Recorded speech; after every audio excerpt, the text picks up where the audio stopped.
അടുത്ത നിമിഷം അയാളുടെ ഫോൺ ശബ്ദിച്ചു. മറുതലയ്ക്കൽ കളക്ടറായിരുന്നു. അദ്ദേഹം ഉടൻ എത്തുമെന്ന് മെസ്സേജ് കിട്ടി. സമരപ്പന്തലിൽ എത്തിയിരുന്നു ആദിയും ലിജോയും. ജയന്തന്റെ മുഖം മ്ലാനമായിരുന്നു. കാര്യങ്ങൾ നമ്മൾ കരുതിയതിനേക്കാൾ മുന്നോട്ട് പോയല്ലോ ആദി, ജയന്തൻ സങ്കടത്തോടെ പറഞ്ഞു. അങ്ങനെ ആയിത്തീരാൻ ആഗ്രഹിക്കുന്ന ഒരുപാട് പേർ നമുക്കിടയിൽ തന്നെയുണ്ട് ജയന്ത. അവൻ പന്തലിലുണ്ടായിരുന്ന സഹദേവനെയും കുമാരനെയും ജോൺ കുരിശിങ്കലിനെയുമൊക്കെ നോക്കി. ആദ്യം എന്താ ഉദ്ദേശിക്കുന്നത്? ജോൺ കുരിശിങ്കൽ അവൻ്റെ മുഖത്തേക്ക് നോട്ടമുറപ്പിച്ചു. ഇവിടെ ഒരു ലഹളയുണ്ടാകണമെന്നും അതിനിടയിൽ ചില ലക്ഷ്യങ്ങൾ നിറവേറ്റണമെന്നും ചിലർക്കുണ്ട്. അവർ ഈ പ്രശ്നം വളർത്താൻ ശ്രമിക്കുക തന്നെ ചെയ്യും.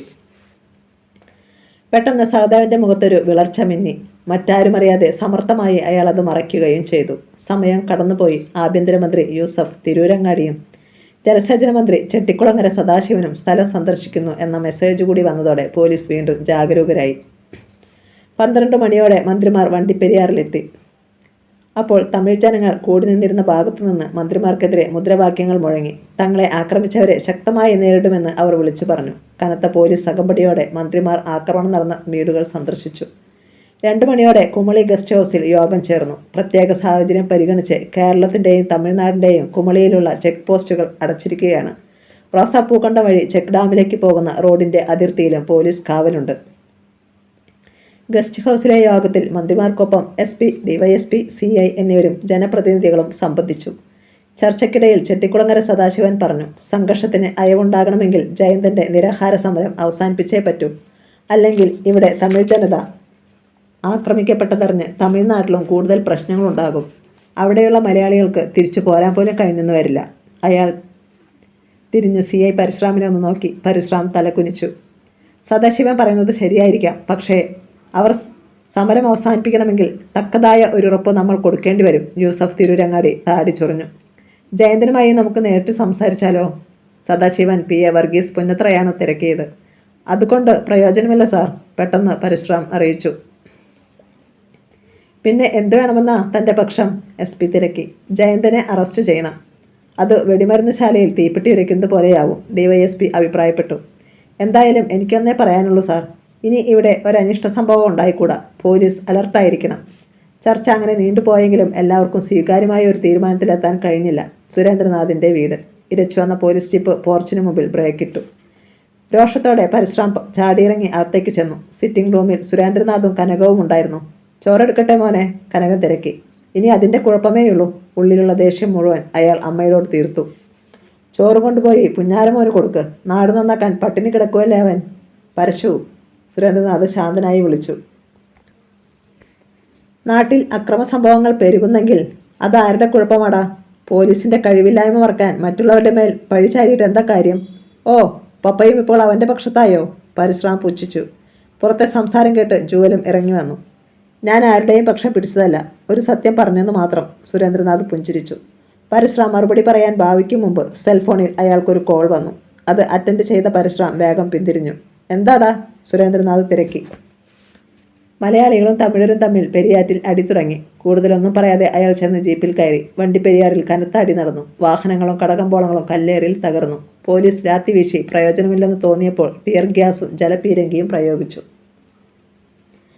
5 മണിയോടെ രംഗം ഒരുവിധം ശാന്തമായി. കുറേ പേർ അറസ്റ്റിലുമായി. കളക്ടർ ഇടുക്കി ജില്ലയിൽ നിരോധനാജ്ഞ പുറപ്പെടുവിച്ചു. ഇതാണ് ഏറ്റവും നല്ല അവസരം. കുമളിയിലെ ഏലത്തോട്ടത്തിന് നടുവിലെ ഷെഡിലിരുന്ന് പഞ്ചായത്ത് പ്രസിഡന്റ് ദേവനായകം വർഗീസ് പുന്നത്രയോട് പറഞ്ഞു, നാളെ നേരം പുലരുമ്പോൾ ഞെട്ടിക്കുന്ന ഒരു വാർത്ത ജനം കേൾക്കും. നിരാഹാരം കിടന്ന ജയന്തൻ മരിച്ചെന്ന്. വർഗീസ് പുന്നത്ര വിശ്വാസം വരാതെ അയാളെ നോക്കി. റിയലി? ആമ സാർ. ഉത്തരം കിട്ടിയത് ഇരുളിൽ നിന്നാണ്. പുന്നത്ര ഞെട്ടിത്തിരിഞ്ഞു നോക്കി. ഷെഡിൻ്റെ വാതിൽ ചാരി അയാൾ. ചെമ്പട്ടിക്കാളിയൻ. കാറ്റിൽ കോടമഞ്ഞ് പഞ്ഞി പോലെ പറന്നുകൊണ്ടിരുന്നു. റോഡും കൊക്കയും ഏതെന്ന് തിരിച്ചറിയാനാവാതെ വാഹനങ്ങൾ മഞ്ഞലൈറ്റുകൾ പ്രകാശിപ്പിച്ചുകൊണ്ട് ചുരം കയറുകയും ഇറങ്ങുകയും ചെയ്തു. സമരപ്പന്തലിലേക്ക് മഞ്ഞും കാറ്റും അടിച്ചു കയറി വന്നപ്പോൾ ജയന്തൻ കമ്പിളിപ്പുതപ്പ് വലിച്ചു കഴുത്തുവരെ മൂടി. കുമാരനും അഴുത ഗ്രാമപഞ്ചായത്ത് പ്രസിഡന്റ് ജോൺ കുരിശിങ്കലും ഉണ്ടായിരുന്നു അവിടെ. പ്രധാനപ്പെട്ട കവലകളിലും റോഡുകളിലുമൊക്കെ പോലീസുണ്ട്. വാഹനങ്ങൾ സഞ്ചരിക്കുന്നവരെ അവർ തടഞ്ഞു നിർത്തി കൃത്യമായ വിവരങ്ങൾ എടുക്കുന്നുണ്ട്. കുമളിയിൽ നിന്ന് വണ്ടിപ്പെരിയാറിന് തിരിക്കുകയായിരുന്നു CI പരശുറാം. ബസ് സ്റ്റാൻഡിനരികിലെത്തിയപ്പോൾ അയാൾ ഡ്രൈവറോട് പറഞ്ഞു, നിർത്തിക്കേ. ശൂന്യമായ സ്റ്റാൻഡിന് നടുവിൽ ഒരു ജീപ്പ് കിടപ്പുണ്ടായിരുന്നു. അത് പഞ്ചായത്ത് പ്രസിഡന്റ് ദേവനായകത്തിൻ്റെതാണെന്ന് CIക്ക് മനസ്സിലായി. അയാൾ അവിടേക്ക് ചെന്നു. ദേവനായകം പുറത്തിറങ്ങാതെ അയാളോട് സംസാരിച്ചു. ഫോണിൽ സംസാരിക്കേണ്ടെന്ന് കരുതിയ ഞാനിവിടെ കാത്തിരുന്നത്. പറഞ്ഞോളൂ. പരശുറാം ചുറ്റുപാടുമൊന്ന് നോക്കി. ആ കർമ്മം ഇന്നങ്ങ് നടത്താൻ തീരുമാനിച്ചു. പരശുറാമിൻ്റെ ഇമകൾ വല്ലാതെ ഒന്ന് വെട്ടി. ഇന്നോ? അത് അപകടമല്ലേ? നിരോധനാജ്ഞ പ്രഖ്യാപിച്ചിരിക്കുന്ന നേരത്ത് കാളിയനെ ഏതെങ്കിലും പോലീസ് തടഞ്ഞാൽ? ഇന്നേതായാലും വേണ്ട ദേവനായകം. ഒരു പ്രശ്നവുമില്ല സാർ, കാളിയൻ അങ്ങനെയാ പ്ലാൻ ചെയ്തിരിക്കുന്നത്. ദേവനായകം ശബ്ദം താഴ്ത്തി. എങ്ങനെ? വണ്ടിപ്പെരിയാറിലിപ്പോൾ മലയാളികളും തമിഴരും പരസ്പരം കടിച്ചു കീറാൻ നിൽക്കുമല്ലേ? അതുകൊണ്ട് രോഷം പൂണ്ട തമിഴ് സഹോദരങ്ങളാവും ജയന്തനെ തീർക്കുക. അവർക്കൊപ്പം കാളിയനും ഉണ്ടാകും. അയാളെ ആരും തിരിച്ചറിയില്ല. മനസ്സിലായില്ല? പരശുറാം ജീപ്പിനുള്ളിലേക്ക് തലകടത്തി. അതായത്, ദേവനായകൻ വിശദീകരിച്ചു, മലയാളം അറിയാവുന്ന കുറേ തമിഴരെ കമ്പത്ത് നിന്ന് കാളിയൻ ഇറക്കിയിട്ടുണ്ട്. അവരിപ്പോൾ പശുമലയിലുണ്ട്. ഇരുട്ടിൻ്റെ മറപ്പറ്റി അവർ സമരപ്പന്തലിനരികിലെത്തിക്കോളും. അവിടെ വെച്ച് കാളിയനുമായി സന്ധിക്കും. എല്ലാം കൃത്യമാകുന്ന നേരത്ത് കരണ്ട് പോകും. കേരളത്തിനരികെ മുദ്രാവാക്യം വിളിച്ചുകൊണ്ട് അവർ സമരപ്പന്തൽ ആക്രമിക്കും. ജയന്തൻ്റെ പ്രാണൻ കാളിയൻ എടുത്തിരിക്കും. പരശുറാം ചിന്തിച്ചു നിന്നു. സംഗതി വലിയ കുഴപ്പമില്ല. തമിഴരാണിത് ചെയ്തതെന്ന് എല്ലാവരും കരുതും. അപ്പോൾ ദേവനായകൻ കൂട്ടിച്ചേർത്തു, കേൾക്കുന്നവർ വിചാരിക്കണം തമിഴരാണിത് ചെയ്തതെന്ന്. അതിനുവേണ്ടിയാ മുദ്രാവാക്യം വിളിക്കുന്നത്. ഓക്കെ, പക്ഷേ ഒറ്റയാൾ പോലും പോലീസിൻ്റെ പിടിയിലാകരുത്. അങ്ങനെ വന്നാൽ ഞാൻ കൈ കഴുകും, പറഞ്ഞേക്കാം. ദേവനായകം ഒന്ന് ചിരിച്ചു. അതിൻ്റെ അർത്ഥം പരശുറാമിന് മനസ്സിലായില്ല. അയാൾ പിന്തിരിയാൻ ഭാവിച്ചു. ഞാൻ സമരപ്പന്തലിൽ ഒന്ന് പോകും. മടങ്ങിയതിന് ശേഷമേ എന്തും ആകാവൂ. ശരി. CI പരശുറാം തിരിച്ചു ചെന്ന് ജീപ്പിൽ കയറി. 15 മിനിറ്റ് കൊണ്ട് അയാൾ വണ്ടിപ്പെരിയാറിലെ സമരപ്പന്തലിലെത്തി. അപ്പോൾ വീട്ടിലേക്ക് മടങ്ങാൻ ഭാവിക്കുകയായിരുന്നു ജോൺ കുരിശിങ്കൽ. ജയന്ത, ഞാൻ രാവിലെ വരാം. ഓ. പരശുറാമിനെ കണ്ട് ജോൺ ചിരിച്ചു. രാത്രിയിൽ ഉറങ്ങാനും പറ്റാത്ത അവസ്ഥയായി അല്ലേ സാറേ? നിങ്ങളൊക്കെ തന്നെയാണല്ലോ അതിന് കാരണം, പരശുറാം വീറോടെ പറഞ്ഞു. ജോൺ കുരിശിങ്കൽ അതിന് മറുപടി പറയാതെ ചെന്നു കാറിൽ കയറി ഓടിച്ചുപോയി. പരശുറാം ജയന്തനെ നോക്കി. വീട്ടിൽ നിന്ന് പുതപ്പ് കൊടുത്തുവിടണോ ആവോ? വാക്കുകളിൽ പരിഹാസം. അങ്ങനെയൊന്നും തണുത്ത് വിറയ്ക്കുന്നതല്ല ഈ ശരീരം. ജയന്തൻ ചരിഞ്ഞു കിടന്നു. പിന്നെ ഇപ്പോൾ പുതച്ചിരിക്കുന്നത് എന്തിനാ? ചില കൊതുകുകൾ ഇടയ്ക്കിടെ വരും, ചുമ്മാ കുത്തി നോവിക്കാൻ. രക്ഷയില്ലെന്ന് കാണുമ്പോൾ അവ തനിയെ അങ്ങ് മടങ്ങിക്കോളും. തന്നെ ഉദ്ദേശിച്ചാണ് ജയന്തൻ അങ്ങനെ പറഞ്ഞതെന്ന് പരശുറാമിന് മനസ്സിലായി. അയാൾ അവനറിയാതെ പല്ലിറുമി. ഗാന്ധിയൻ കുമാരൻ അനാരോഗ്യം മൂലം നേർത്ത മയക്കത്തിലാണ്. എല്ലാം കൊണ്ടും പറ്റിയ അന്തരീക്ഷമാണെന്ന് പരശുറാമിന് തോന്നി. കുറച്ചകലെ 2 പോലീസുകാർ നിൽപ്പുണ്ടായിരുന്നു. മടങ്ങും വഴി പരശുറാം അവരോട് സംസാരിക്കാനും മറന്നില്ല. ആ നേരത്ത് പഞ്ചായത്ത് പ്രസിഡന്റ് ദേവനായകത്തെ വീട്ടിലാക്കിയ ശേഷം അവിടെ നിന്ന് തൻ്റെ ബൈക്കിൽ മടങ്ങുകയായിരുന്നു ഡ്രൈവർ ശശി. കുമളി റോഡിലേക്ക് ഇറങ്ങിയതും ഒരു ജീപ്പ് വിലങ്ങനെ വന്നു നിന്നു. ആരാടാ മുതുപാതിരാത്രിക്ക് കുറുക്കിടുന്നത്? ശശി ഒരു തെറി വിളിച്ചു. നിന്റെ തന്ത, ചത്തുപോയ ശങ്കരൻ. ജീപ്പിൽ നിന്നൊരു ശബ്ദം കേട്ടു. ശശി തിരിഞ്ഞു നോക്കുമ്പോഴേക്കും ഒരാൾ വന്നു ബൈക്കിന് പിന്നിൽ കയറി. പരുന്തിലിജോ. ആ ജീപ്പിന് പിന്നാലെ വിട്ടോ ശശി? എന്തിനാ? നിനക്കൊരു ഉമ്മ തരാൻ. കഴിവേറി മോനെ. വരാലിൻ്റെ കഴുത്ത് ഒടിക്കുന്നത് പോലെ നിന്റെ പിടലി ഒടിക്കണോടാ ഞാൻ. അവൻ ശശിയുടെ തലയിൽ പിടിച്ചു. വേണ്ട, എന്നാ വിട്ടോ. ജീപ്പ് നീങ്ങിക്കഴിഞ്ഞിരുന്നു. ബൈക്ക് അതിന് പിന്നാലെ പോയി. തേക്കടി റോഡിലെ മുളംകൂട്ടം നിറഞ്ഞ ഭാഗത്ത് വാഹനങ്ങൾ രണ്ടും നിന്നു. ജീപ്പിൽ നിന്ന് ആദി ഇറങ്ങി വന്നു. ശശിയേ, എന്തോ? അനുസരണക്കേട് കാണിക്കാനാണ് നിന്റെ ഭാവമെങ്കിൽ ഈ മുളങ്കാടിനുള്ളിൽ നാളെ രാവിലെ ഒരു ശവം കിടക്കുന്നത് ജനം കാണും. അത് ആരുടെയാണെന്നറിയാമോ?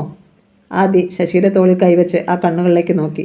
ഇരുട്ടിലും അപകടത്തിൻ്റെ തിരയിളക്കം ശശി കണ്ടു. അറിയാം. എൻ്റെ. ശശിയുടെ ശബ്ദം വിറച്ചു. മിടുക്കൻ, നിനക്ക് 10,000 രൂപ സമ്മാനം. ആദിയുടെ ശബ്ദം ഗൗരവത്തിലായി. നിനക്കറിയില്ല എന്ന് പറയരുത്. ഒറ്റ ചോദ്യം മാത്രം. ആദി അവൻ്റെ ഷർട്ടിൽ കുത്തിപ്പിടിച്ച് മുന്നോട്ടടുപ്പിച്ചു. ആദിയുടെ ചുടുനിശ്വാസം അവൻ്റെ മുഖത്ത് തട്ടി. എന്താ ഇന്നു രാത്രിയിലത്തെ നിന്റെ പ്രസിഡന്റിൻ്റെ പരിപാടി? ശശി പതറിപ്പോയി. ആദിയുടെ വിരലുകളിലൊന്ന് അവൻ്റെ തൊണ്ടക്കുഴിയിൽ പതുക്കെ അമർന്നു. ഞാൻ പറയാം. ജീപ്പിൽ വച്ച് ദേവനായകൻ പരശുറാമിനോട് പറഞ്ഞത് ശശി അതുപോലെ തന്നെ ആദിയെ അറിയിച്ചു. കിടുങ്ങിപ്പോയി ആദി. ഈ വിവരം നീ എന്നോട് പറഞ്ഞെന്ന് ദേവനായകമോ കാളിയനോ അറിഞ്ഞാൽ ആദ്യം അവരെടുക്കുന്നത് നിന്റെ പ്രാണനായിരിക്കും. അറിയാമല്ലോ? അറിയാം. എങ്കിൽ നീ പോയിക്കോ. മരണത്തിൽ നിന്ന് മടങ്ങുന്നത് പോലെ ശശി ബൈക്കിൽ പാഞ്ഞു പോയി. ആദി സെൽഫോൺ എടുത്ത് തിടുക്കത്തിൽ ജയന്തനെ വിളിച്ചു. തണുപ്പ് കൂടിക്കൂടി വരികയാണ്. സമരപ്പന്തലിന് സമീപത്തുണ്ടായിരുന്ന പോലീസുകാർ പരസ്പരം നോക്കി. നമുക്ക് ക്വാർട്ടേഴ്സിൽ പോയി ഒരു ചൂടുകാപ്പി കുടിച്ചിട്ട് വന്നാലോ? ഒരാൾ അപരനോട് തിരക്കി. ഞാനിത് അങ്ങോട്ട് പറയാൻ ഭാവിക്കുകയായിരുന്നു. അയാൾ ലാത്തി കക്ഷത്തിൽ വെച്ചിട്ട് കൈകൾ കൂട്ടിത്തിരുമ്മി. തലയിൽ മഫ്ലർ ഒന്നുകൂടി ചുറ്റിവെച്ചു. അവരിരുവരും പതുക്കെ നടന്നുപോയി. ജയന്തൻ തലയുയർത്തി ഗാന്ധിയൻ കുമാരനെ നോക്കി. അദ്ദേഹം തണുപ്പിൽ വിറയ്ക്കുന്നുണ്ടെന്ന് തോന്നി. അടുത്ത നിമിഷം ലൈറ്റ് പോയി. അപ്പോൾ പന്തലിൻ്റെ തൊട്ടരികിൽ നിന്ന് മുദ്രാവാക്യം വിളികേട്ടു. തമിഴ് മക്കളെ തൊട്ടവനെന്നും ആയുസെത്തി മരിക്കൂല. കുറേ കണ്ടങ്ങൾ അതേറ്റു വിളിച്ചു. മുന്നോട്ട് നടന്ന പോലീസുകാർ ഇരുളിൽ ധിക്കറിയാത്തതുപോലെ പകച്ചു നിന്നു. ആക്രോശങ്ങൾ, വായുവിൽ ആയുധങ്ങൾ പൊളയുന്നതിൻ്റെ കിലുക്കം, പെട്രോളിൻ്റെ മണം. ഒരു കത്തിയ തീപ്പെട്ടിക്കോൽ സമരപ്പന്തലിലേക്ക് പറന്നു വീണു. ഒരാളിക്കത്തൽ. സമരപ്പന്തൽ ചുട്ടുപോലെ കത്തിയെരിയുന്നത് പോലീസുകാർ കണ്ടത്. അവർ അവിടേക്ക് ഓടി വന്നു. പക്ഷേ അടുക്കാൻ പറ്റുന്നില്ല. പെട്രോളിൽ കുളിച്ചതുപോലെ നിന്നെരിയുകയാണ് പന്തൽ. ഒരാൾ സെൽഫോൺ എടുത്ത് പോലീസ് സ്റ്റേഷനിലേക്ക് വിളിച്ചു പറഞ്ഞു. നിമിഷത്തിനുള്ളിൽ സൈറനിട്ട ജീപ്പിൽ SI രാധാചന്ദ്രനും സംഘവും പാഞ്ഞെത്തി. അപ്പോഴും പന്തൽ എരിഞ്ഞുകൊണ്ടിരിക്കുകയാണ്. അയാൾ കുമളി ഫയർ സ്റ്റേഷനിലേക്ക് വിളിച്ചു വിവരം പറഞ്ഞു. ഇരുളിൽ മരണമണി മുഴക്കിക്കൊണ്ട് ഫയർ വാഗൺ പാഞ്ഞെത്തി. അതിൻ്റെയൊക്കെ ഒപ്പം CI പരശുറാമിൻ്റെ ജീപ്പും. അതിൽ സുരേന്ദ്രനാഥും ഉണ്ടായിരുന്നു. ഫയർഫോഴ്സുകാർ തീ അണച്ചു തുടങ്ങി. ഇതിൽ ഉണ്ടായിരുന്നവരെന്തിയെ? അവിടെ ഡ്യൂട്ടിയിലുണ്ടായിരുന്ന പോലീസുകാരോട് സുരേന്ദ്രനാഥ് തിരക്കി. അവരുടെ തല കുനിഞ്ഞു. ഞങ്ങൾ ആരെയും കണ്ടില്ല സാർ. ഞങ്ങൾ നോക്കുമ്പോൾ മൊത്തം തീയാണ്. പെട്ടെന്ന് എല്ലായിടത്തും കരണ്ട് വന്നു. സ്ട്രീറ്റ് ലൈറ്റുകൾ തെളിഞ്ഞു. സുരേന്ദ്രനാഥ് വെട്ടിത്തിരിഞ്ഞ് പരശുറാമിൻ്റെ മുന്നിലെത്തി. എന്തിയുടെ എൻ്റെ മോൻ? പപ്പ ഞാൻ. പരശുറാം പതർച്ച ഭാവിച്ചു. സുരേന്ദ്രനാഥ് അയാളുടെ യൂണിഫോമിൽ കുത്തിപ്പിടിച്ചു കുലുക്കി. എനിക്കെൻ്റെ മോനെ കാണണം ഇപ്പോൾ, ജീവനോടെ. പപ്പ ഞാനൊന്ന് പറയട്ടെ? നീയൊന്നും പറയണ്ട. അയാൾ മകനെ പിന്നിലേക്ക് തള്ളി. മറ്റൊരു ജീപ്പ് കൂടി അവിടെ വന്നു നിന്നു. അതിൽ നിന്ന് ആദിയും ലിജോയും ഇറങ്ങി. ജയന്തൻ എന്തിയെങ്കിൽ? അവർ സുരേന്ദ്രനാഥിൻ്റെ അരികിൽ ഓടിയെത്തി. എനിക്കറിയില്ല. അയാൾ കരിഞ്ഞുപോയ സമരപ്പന്തലിന് നേർക്ക് കൈ ചൂണ്ടി. ഒന്നും അവശേഷിച്ചിട്ടില്ല. ഫയർഫോഴ്സ് തീ അണച്ചിരുന്നു. എങ്ങനെയാണോ സംഭവം? SI രാധാചന്ദ്രൻ അവിടെയുണ്ടായിരുന്ന പോലീസുകാരെ നോക്കി. കരണ്ട് പോയി സാർ. പെട്ടെന്നാണ് കേരളവിരുദ്ധ മുദ്രാവാക്യം കേട്ടത്. പിന്നെ കുറേ ആക്രോശങ്ങൾ. പന്തലിന് തീയും പിടിച്ചു. ഞങ്ങൾ നോക്കുമ്പോൾ കുറേ പേർ ഓടിപ്പോകുന്നത് കണ്ടു. ചെമ്പട്ടിക്കാളിയൻ കണക്ക് കൂട്ടിയതുപോലെ കാര്യങ്ങൾ നടന്നിരിക്കുന്നു. പരശുറാം ഉള്ളിൽ ചിരിച്ചുകൊണ്ട് സമരപ്പന്തലിനടുത്തേക്ക് ചെന്നു. അതിൽ നിന്ന് അപ്പോഴും ഇടയ്ക്കിടെ നൂല് പോലെ പുക ഉയരുന്നുണ്ടായിരുന്നു. അയാൾ അതിലേക്ക് ടോർച്ച് തെളിച്ചു നോക്കി. ജയന്തനും ഗാന്ധിയൻ കുമാരനും വെന്തു ചത്തിട്ടുണ്ടാവുമെങ്കിലും ശരീരങ്ങൾ എരിഞ്ഞമരാനുള്ള നേരമായിട്ടില്ല. ടോർച്ചിൻ്റെ വെളിച്ചത്തിൽ പകുതി എരിഞ്ഞ കട്ടിലിലേക്ക് നോക്കിയ പരശുറാമിൻ്റെ നെറ്റി ചുളിഞ്ഞു. അതിൽ കിടന്നിരുന്ന സ്പോഞ്ച് മെത്ത തീപിടിച്ച് ഉരുകിക്കൂടി ടാർ പോലെ കിടക്കുന്നു. പക്ഷേ അതിൽ മനുഷ്യരൂപം കണ്ടില്ല. അയാൾ അമ്പരന്ന് പോയി. വെന്ത 2 ശവങ്ങൾ ഇവിടെ അവശേഷിക്കണമായിരുന്നല്ലോ. അയാൾ ഒരു കമ്പെടുത്ത് നനഞ്ഞ ചാരം കുത്തിയിളക്കി. അവിടെയൊന്നും ഞങ്ങളില്ല കേട്ടോ. പെട്ടെന്ന് ഇരുളിൽ നിന്നൊരു ശബ്ദം. ജയന്തൻ്റെ. ഞെട്ടലോടെ പരശുറാം അവിടേക്ക് ടോർച്ച് തെളിച്ചു. കുമാരനെയും താങ്ങി പിടിച്ചുകൊണ്ട് മുടന്തി നടന്നു വരുന്ന ജയന്തൻ. ഇതെന്തു മാജിക്ക്? പരശുറാം വിളറിപ്പോയി. ആദിയും ലിജോയും ഓടിച്ചെന്ന് അവരെ താങ്ങി. എൻ്റെ കാലുളുക്കിയെന്ന് തോന്നുന്നു. കുമാരനെയും കോരിയെടുത്ത് അങ്ങനൊരു ചാട്ടമല്ലേ ഞാൻ ചാടിയത്? ജയന്തൻ പറയുന്നത് മറ്റുള്ളവർ കേട്ടു. കുമാരൻ നെഞ്ചു പറഞ്ഞു പോകുന്നതുപോലെ ചുമച്ചു. എന്താ മോനെ നടന്നത്? സുരേന്ദ്രനാഥ് ജയന്തൻ്റെ അരികിലെത്തി. അവനൊന്ന് പുഞ്ചിരിച്ചു. കരണ്ട് പോയപ്പോഴേ എനിക്ക് അപകടം മണത്തു. അപ്പോഴാണ് മുദ്രാവാക്യം വിളി കേട്ടത്. കുമാരനെയും കോരിയെടുത്ത് ഞാൻ പിന്നിലേക്ക് ചാടിയപ്പോൾ കട്ടിലിൽ വെട്ടുകിട്ടുന്ന ഒച്ച കേട്ടു.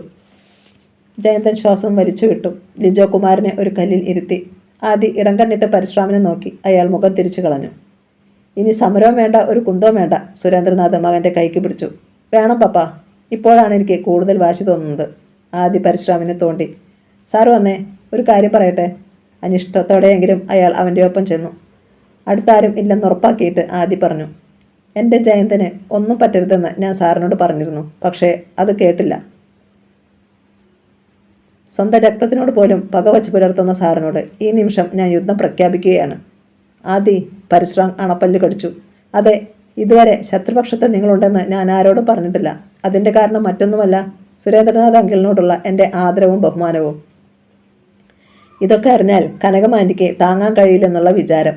പിന്നെ ജയന്തന് നിങ്ങളോടുള്ള സ്നേഹം. എല്ലാറ്റിനുമുപരി അന്തസ്സായി കഴിയുന്ന ഒരു കുടുംബം ജനങ്ങളുടെ മുന്നിൽ പരിഹാസപാത്രമാകാതിരിക്കാൻ, നിങ്ങളുടെ കുടുംബം തകരാതിരിക്കാൻ. ക്ഷോഭത്താൽ അവൻ്റെ ശബ്ദം വിറകൊണ്ടു. പരശുറാം വീഴ്ച നിന്നു. ആദി തുടർന്നു. ഒന്നോർത്തോ, ഇവിടുത്തുകാർ എന്ന പേരിൽ കമ്പത്തുനിന്ന് വന്നവരും കാളിയനുമുണ്ടല്ലോ. അവരെ വെറുതെ വിടത്തില്ല ഈ ആദി. നാളെ നേരം പുലരുമ്പോൾ നിങ്ങളുടെ സെൽഫോണിലേക്ക് ഞാനൊരു ഫോട്ടോ അയച്ചു തരും. ചെമ്പട്ടി കാളിയൻ്റെ ഫോട്ടോ. അത് ഏത് രൂപത്തിലുള്ളതായിരിക്കുമെന്ന് എനിക്കിപ്പോൾ പറയാൻ കഴിയില്ല. പക്ഷേ ഒന്ന് പറയാം. ഇനി കാളിയന് ഒരു മടക്കയാത്രയില്ല. ഇന്നവൻ കഴിച്ചത് അവൻ്റെ ജീവിതത്തിലെ ഒടുക്കത്തെ അത്താഴം. ആദ്യം നിർത്തി ശ്വാസം വലിച്ചു വിട്ടു. നിങ്ങൾക്കോ പ്രസിഡന്റ് ദേവനായകത്തിനോ കാളിയനെ രക്ഷിക്കാൻ കഴിയുമെങ്കിൽ അതാവാം. പക്ഷേ കാളിയനെ അവൻ അർഹിക്കുന്ന ശിക്ഷ കൊടുക്കാൻ കഴിഞ്ഞില്ലെങ്കിൽ നാളെ പ്രഭാതത്തിനപ്പുറം ഞാൻ ജീവനോടുണ്ടാവില്ല. കുമളി ബസ് സ്റ്റാൻഡിൽ എല്ലാവരുടെയും മുന്നിൽ വെച്ച് ഈ ആദി ജീവനെടുക്കും. ഇത് സത്യം. അവൻ്റെ ശബ്ദം കാതുകളിൽ ഇടിമുഴക്കം പോലെ പ്രതിധ്വനിക്കുകയാണെന്ന് തോന്നി പരശുറാമിന്. ഒറ്റയക്ഷരം മറുപടി പറയാൻ അയാൾക്ക് കഴിഞ്ഞില്ല. കനത്ത തണുപ്പിലും അയാൾ വിയർത്തു തുടങ്ങിയിരുന്നു. തണുത്ത് വിറങ്ങലിച്ച് കിടക്കുകയാണ് രാത്രി. ചീവീടുകളുടെ ശബ്ദം പോലുമില്ല.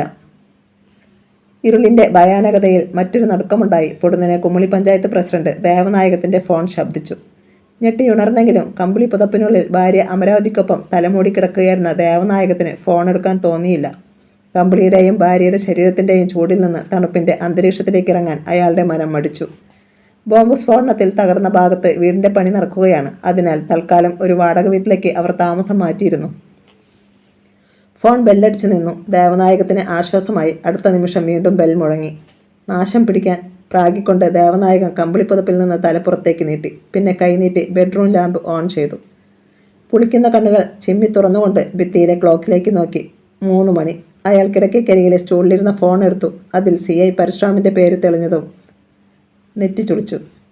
കാളിയൻ കാര്യം സാധിച്ചിരിക്കും. എന്നാലും ഫോണിലൂടെ ഒന്നും പറയരുതെന്ന് പരശുറാമിന് മുന്നറിയിപ്പ് നൽകിയിരുന്നതുമാണ്. റിസീവിംഗ് ബട്ടണിൽ വിരലമർത്തി ദേവനായകൻ ഫോൺ കാതിനോട് ചേർത്തു. സാർ ഇതുവരെ ഉറങ്ങിയില്ലേ? അനിഷ്ടത്തോടെ അയാൾ തിരക്കി. എങ്ങനെ ഉറങ്ങാനാ? താനൊക്കെ ബുദ്ധിയില്ലാതെ ഓരോന്ന് കാണിച്ചു വയ്ക്കുമ്പോൾ. അതിനിപ്പോൾ എന്തു പറ്റി സാറേ? ഇതിൽ കൂടുതൽ എന്തു പറ്റാനാ? ദേവനായകൻ ചകിതനായി. ജയന്തനെ കൊല്ലാൻ കഴിഞ്ഞില്ലെന്ന് മാത്രമല്ല, ആദ്യ കാളിയൻ്റെ പിന്നാലെയുമാണ്. കാളിയൻ എവിടാ? എത്രയും വേഗം അവനെ വിവരം അറിയിക്കണം. പരശുറാമിൻ്റെ ശബ്ദത്തിൽ തിടുക്കമുണ്ടായിരുന്നു. അതറിയത്തില്ല സാർ. ദേവനായകൻ ശരിക്കും പതറി. സെൽഫോൺ ഓഫ് ചെയ്തേക്കണമെന്ന് അവനോട് ഞാൻ പ്രത്യേകം പറഞ്ഞിരുന്നു. പരശുറാമിന് കലിയടക്കാൻ കഴിഞ്ഞില്ല. അയാൾ അമർത്തിയൊന്ന് മൂളി. ആദ്യം അവനെ കണ്ടുപിടിക്കുമോ സാർ? ദേവനായകൻ ചോദിച്ചു. അതെന്നോട് ചോദിച്ചാൽ ഞാനെങ്ങനെ പറയുക? പരശുറാം പല്ല് കടിച്ചു. കാളിയന് ഞാനെങ്ങനെ വിവരം കൊടുക്കും? അതും താൻ തന്നെ അങ്ങ് തീരുമാനിച്ചാൽ മതി. പരശുറാം ഫോൺ കട്ട് ചെയ്തു. എന്ത് ചെയ്യണമെന്നറിയാതെ തരിച്ചിരുന്നു പോയി ദേവനായകൻ. കാളിയനോട് മൊബൈൽ ഓഫ് ചെയ്യാൻ പറഞ്ഞത് വലിയ അബദ്ധമായെന്ന് അയാൾക്ക് തോന്നി. ദേവനായകൻ ഫോൺ കയ്യിൽ വെച്ചുകൊണ്ട് മുറിയിലൂടെ 2-3 ചാൽ നടന്നു. ഒരു ഭാഗ്യപരീക്ഷണം എന്ന നിലയിൽ വെറുതെ അയാൾ കാളിയൻ്റെ സെല്ലിലേക്ക് കാളയച്ചു. സ്വിച്ച് ഓഫ് തന്നെ. ഈ നേരത്തെ പുറത്തേക്ക് പോയിട്ടും കാര്യമില്ലെന്ന് ദേവനായകത്തിന് തോന്നി. കാളിയനെ എവിടെ പോയി തിരയാൻ? അയാൾ ഒരു സിഗരറ്റിന് തീ പിടിപ്പിച്ചുകൊണ്ട് വീഴും പോലെ കസേരയിലേക്ക് ഇരുന്നു. കാളിയൻ്റെ സങ്കേതം കണ്ടെത്താൻ കുമളിയിലുള്ള തൻ്റെ വിശ്വസ്തർക്ക് നിർദ്ദേശം കൊടുത്തിട്ട് ആദ്യം ഒരു താൽക്കാലിക സമരപ്പന്തലുണ്ടാക്കുന്നതിൻ്റെ തിരക്കിൽ മുഴുകി. ലിജോയും സാജനും അവനെ സഹായിക്കാനുണ്ട്. വിവരമറിഞ്ഞ് തങ്കമരിയിൽ നിന്ന് സഹദേവനും പഞ്ചായത്ത് പ്രസിഡന്റ് ജോൺ കുരിശെങ്കിലും വേറെ ചിലരുമൊക്കെ എത്തി. 4 തൂണുകൾ കുഴിച്ചിട്ട് അതിലൊരു ചെറിയ പ്ലാസ്റ്റിക് ടാർപോളിൻ വലിച്ചു കെട്ടി തൽക്കാലത്തേക്ക് പന്തലുണ്ടാക്കി. ജോൺ കുരിശിങ്കലിൻ്റെ വീട്ടിൽ നിന്ന് ജീപ്പിൽ ഒരു പഴയ കട്ടിലും കൊണ്ടുവന്നു. ടാർപോളിന് കീഴെ അതിട്ട് ജയന്തനും ഗാന്ധിയും കുമാരനും അതിലിരുന്നു. ജയന്തൻ ആദിയെ അടുത്ത് വിളിച്ച് ശബ്ദം താഴ്ത്തി. കൃത്യസമയത്ത് നീ വിളിച്ചതുകൊണ്ട് രക്ഷപ്പെട്ടു. എന്നാലും അവർ വെറുതെ ഇരിക്കുമെന്ന് എനിക്ക് തോന്നുന്നില്ല. എന്നെ കൊല്ലാൻ ഇനിയും വരും. ഇല്ല ജയന്ത. ആദ്യം അവൻ്റെ കയ്യിൽ മുറുകെ പിടിച്ചു. ഇന്ന് വന്നവർ ഇനിയൊരിക്കലും വരില്ല. ഇതെൻ്റെ വാക്കാ. അവൻ എന്താണ് ഉദ്ദേശിച്ചതെന്ന് ജയന്തന് മനസ്സിലായില്ല. കൂട്ടുകാരൻ്റെ കണ്ണുകളിലേക്ക് സാഗൂതം നോക്കിക്കൊണ്ട് അവൻ പറഞ്ഞു. ഇനിയെങ്കിലും നീ എന്നോടൊന്ന് പറഞ്ഞു തരുമോടാ? ആർക്കാ എൻ്റെ ജീവൻ വേണ്ടത്? സമയമായിട്ടില്ല. ആദ്യം പുഞ്ചിരിച്ചു. അതുവരെ മനസ്സിലുള്ള വിഗ്രഹങ്ങൾ ഉടയാതിരിക്കട്ടെ. ജയന്തൻ്റെ കണ്ണുകളിൽ ഒരു മിന്നലുണ്ടായി. പിന്നെയവ വല്ലാതെ ഒന്നിടുങ്ങി. കുറച്ചകലെ പോലീസ് ജീപ്പിൽ ആദിയുടെ ഓരോ ചലനവും ശ്രദ്ധിച്ചു കൊണ്ടിരിക്കുകയായിരുന്നു SI രാധാചന്ദ്രൻ. അവൻ എവിടെ പോയാലും രഹസ്യമായി പിന്തുടരണമെന്ന് CI പരശുറാം നിർദ്ദേശം കൊടുത്തിട്ടുണ്ട്. കുറച്ചു മുമ്പാണ് പരശുറാം വീട്ടിലേക്ക് മടങ്ങിയത്. കൂടെ സുരേന്ദ്രനാഥും പോയി. പെട്ടെന്ന് ആദിയുടെ ഫോണിൽ ഒരു മെസ്സേജ് വന്നു. അത് ശ്രദ്ധിച്ചിട്ട് അവൻ ലിജോയോട് പറഞ്ഞു. നീയും സാജനും ജീപ്പെടുത്ത് വേഗം വിട്ടോ. രാധാചന്ദ്രൻ എന്നെ നോക്കിയിരിക്കുക. അയാളുടെ കണ്ണുവെട്ടിച്ച് ഞാനങ്ങ് വന്നോളാം. അപ്പോൾ തന്നെ ലിജോയും സാജനും ജീപ്പിൽ കയറി. രാധാചന്ദ്രൻ്റെ കണ്ണുവെട്ടിച്ച് എങ്ങനെ പോകും? ആദ്യം ചിന്തിച്ചു. പെട്ടെന്നൊരാശയം ഉദിച്ചതുപോലെ അവൻ അല്പം ഉറക്കെ ജയന്തനോട് തിരക്കി. എടാ, നിന്റെ കാലുവേദന എങ്ങനെയുണ്ട്? എന്നിട്ട് പതുക്കെ പറഞ്ഞു. കുറവില്ലെന്ന് പറയടാ. ഭയങ്കര വേദനയാ ആദി, ജയന്തൻ ഉച്ചത്തിൽ പറഞ്ഞു. എങ്കിൽ നിന്റെ വീട്ടിൽ പോയി ഞാൻ കുറച്ച് തൈലമോ കുഴമ്പോ എടുത്തോണ്ട് വരാം. എഴുന്നേറ്റുകൊണ്ട് ആദി ജോൺ കുരിശികളുടെ നേരെ തിരിഞ്ഞു. നമുക്ക് ജയന്തൻ്റെ വീട് വരെ ഒന്ന് പോയാലോ? പിന്നെന്താ? ആദിയും ജോണും അയാളുടെ കാറിൽ കയറി. ജോൺ കാർ സ്റ്റാർട്ട് ചെയ്തു. അവരുടെ പോക്കിൽ രാധാചന്ദ്രന് അസ്വാഭാവികതയൊന്നും തോന്നിയില്ല. വണ്ടിപ്പെരിയാറിൽ സുരേന്ദ്രനാഥിൻ്റെ വീട്ടിലേക്ക് ജോൺ കാർ തിരിക്കാൻ ഭാവിച്ചപ്പോൾ ആദി പറഞ്ഞു. വേണ്ട സാറേ, നേരെ പോയിക്കോ. SIയെ പറ്റിക്കാൻ വേണ്ടിയാ ഞാനും ജയന്തനും അങ്ങനെ പറഞ്ഞത്. ജോൺ കാറെ നേരെ വിട്ടു. തങ്കമല ഭാഗത്തുകൂടി ഗവിയിലേക്ക് തിരിയുന്ന ഭാഗത്തെത്തിയതും സാജൻ്റെ ജീപ്പ് കിടക്കുന്നത് കണ്ടു. ഇവിടെ നിർത്തിയാൽ മതി സാർ. ജോൺ കാർ നിർത്തി. ആദി ഇറങ്ങി. ഇനി സാർ ഒരു ഉപകാരം കൂടി ചെയ്യണം. 10 മിനിറ്റ് കഴിഞ്ഞേ മടങ്ങി പോകാവൂ. എനിക്കൊന്നും കിട്ടുന്നില്ല ആദി. എന്താ ഈ ഡ്രാമയുടെ അർത്ഥം? അയാൾ കണ്ണു ചുരുക്കി. നാളെ പറയാം. രാധാചന്ദ്രൻ ചോദിച്ചാൽ എന്തു പറയണം ഞാൻ? സാറിൻ്റെ മനോധർമ്മം പോലെ. അതല്ലെങ്കിൽ ജീപ്പിൽ കയറി പോയെന്ന് തന്നെ പറ. ആദി പറഞ്ഞ പ്രകാരം 10 മിനിറ്റ് കഴിഞ്ഞപ്പോൾ ജോൺ കുരിശങ്കൽ മടങ്ങി. കാറിൽ അയാളെ മാത്രം കണ്ടപ്പോൾ രാധാചന്ദ്രന് സംശയമായി. വേഗം ജോണിൻ്റെ അടുത്ത് ചെന്നു. അവനെന്തിയേ? ആദി. പോയല്ലോ. പോയോ? രാധാചന്ദ്രൻ വീഴ്ച നിന്നു. അവൻ്റെ കാര്യം പറയാതിരിക്കുക ചന്ദ്രഭേദം. ഞങ്ങൾ ചെല്ലുമ്പോൾ വഴിയിൽ ആ സാജൻ്റെ ജീപ്പ് പഞ്ചറായി കിടക്കുന്നു. അവർ ടയർ മാറ്റുകയായിരുന്നു. എങ്കിൽ ഞാൻ ഇനി ജീപ്പിൽ പോയിക്കൊള്ളാം എന്ന് പറഞ്ഞ് ആദി ഇറങ്ങി. ഉടൻ തിരിച്ചു വരാമെന്ന് പറഞ്ഞിട്ടുണ്ട്. ജോൺ തൻ്റെ ഭാവനയ്ക്കനുസരിച്ച് കഥയൊന്ന് മാറ്റി. രാധാചന്ദ്രൻ 5 മിനിറ്റ് കാത്തു. ആദി വന്നില്ല. അവൻ തന്നെ വെട്ടിച്ചു മുങ്ങിയതാണെന്ന സംശയം അതോടെ ബലപ്പെട്ടു. അയാൾ ഉടൻ CI പരശുറാമിന് വിവരം നൽകി. പരശുറാം കുമളി പോലീസ് സ്റ്റേഷനിൽ വിളിച്ചു പറഞ്ഞു, ആ സാജൻ്റെ ജീപ്പ് കാണുകയാണെങ്കിൽ പിടിച്ചിടണം. ആദ്യമോ ലിജോയോ അതിലുണ്ടെങ്കിൽ പുലരുന്നതുവരെ സ്റ്റേഷനിൽ ഇരുത്തണം. രാവിലെ വിട്ടാൽ മതി. ശരി സാർ, കുമളി SI സമ്മതിച്ചു.